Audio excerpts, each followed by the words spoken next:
Սահմանադրական դատարանը 4 տարի քննելուց հետո մի որոշում է կայացրել, որ կարող է կոլապսի ենթարկել ապօրինի ծագմամբ գույքի բռնագանձման ինստիտուտը, ահազանգում են իրավապաշտպանները։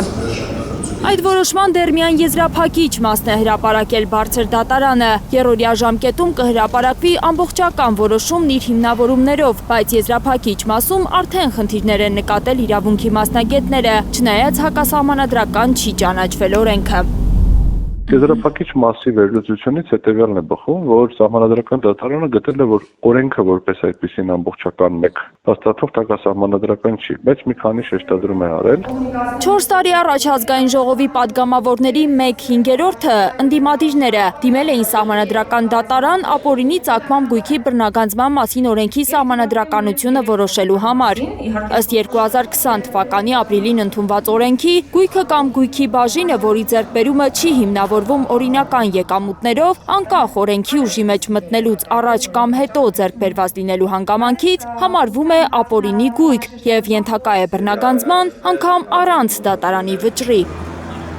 Սահմանադրական դատարանը հստակեցրել է, թե որ գույքը կարող է բռնագանձվել կամ իրավական լեզվով ասած, նեղացրել է օրենքի կիրառման շրջանակը, ինչը կարող է պատճառ դառնալ արդեն հարուցված բազմաթիվ գործերի փլուզման։ Եթե ուսումնասիրությունը ապօրինի գույքի բռնագանձման սկսվել է ենթադրյալ հանցագործության հիմքով, այդ որ հղումը անում 1-4 կետեր, ապա դա կհամապատասխանի սահմանադրությանը այն դեպքում, երբ որ բռնագանձման ենթակա է այն գույքը, որը կապ ունի համապատասխան հանցանքի հետ։ Հանցանքի հետ կապ ունեցող գույքն է ենթակա բռնագանձման ձևակերպումը նույնպես իրավական բազմաթիվ հարցեր է առաջացնում։ Գույքը կապ ունի հանցանքի հետ ըստ մարդուն առաջադրված մեղադրանքի, թե դատարանի վճռով։ Այս հարցերի պատասխանը իրավաբանները չեն կարողանա տալ, քանի դեռ հրապարակված չէ Սահմանադրական դատարանի ամբողջական որոշումը։ ԿՊԱ-ական падգամավոր Վլադիմիր Վարդանյանը համաձայն չէ, թե Սահմանադրական դատարանը նեղացրել է օրենքի կիրառման շրջանակը։ Ըստ իրավաբան падգամավորի, բարձր դատարանը ընդամենը մեկնաբանություն է տվել, հայտնել իր դիրքորոշումը։ Սահմանադրական դատարանը չի նեղացրել գույքի շրջանակը, Սահմանադրական դատարանը նման գործառույթ ունի, Սահմանադրական դատարանը մեկնաբանել է այդ կանոնակարգումները եւ ըստ էության իրավակի պրակտիկայի շրջանակներում տվել է դիրքորոշում։ Ըստ միջազգային իրավունքի մասնագետ Արամ Օրբելյանի, Սահմանադրական դատարանի որոշումը ըստ էության նշանակում է, որ կարող է բռնագանձվել միայն հանցանքի ընթացքում կամ դրա արդյունքում ձեռք բերված գույքը։ Եթե ժամանակագրական առումով շատ շուտ կամ շատ ուշ է տեղի ունեցել եւ կապ չկա ենթադրյալ հանցանքի հետ, ապա դա ենթակա չի լինի բռնագանձման։ Մեկ այլ կետով Սահմանադրական դատարանը նշել է, որ օրենքի 5-րդ հոդվածի 5-րդ եւ 6-րդ մասերը համապատասխանում են սահմանադրությանը այն դեպքում, եթե բռնագանձվող գույքը ձեռք է բերվել պաշտոնն ստանձնելուց հետո։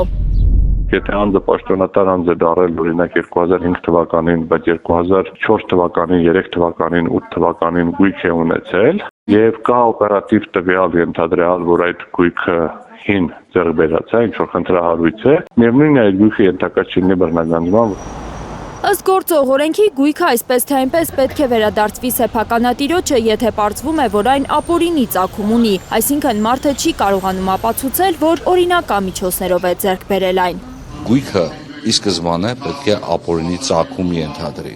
Եթե ապօրինի ծագումը առկա է եւ այդ ծագումը փոխկապակցված է անձի կողմից, որ անհամատեղելի պաշտոն է զբաղեցրել ծավալած ապօրինի գործունեության հետ, ապա այդ գույքը պետք է վերադարձի իրական սեփականատիրոջը։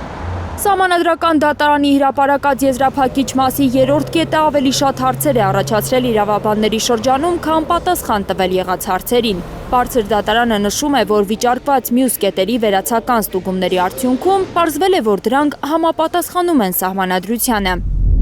Այլ լեզվով ասած, եթե մի քիչ պարզեցնեմ, ասում է, որ հնարավոր է այդ դրույթները այնպես մեկնաբանեն, որ համապատասխանի սահմանադրությանը։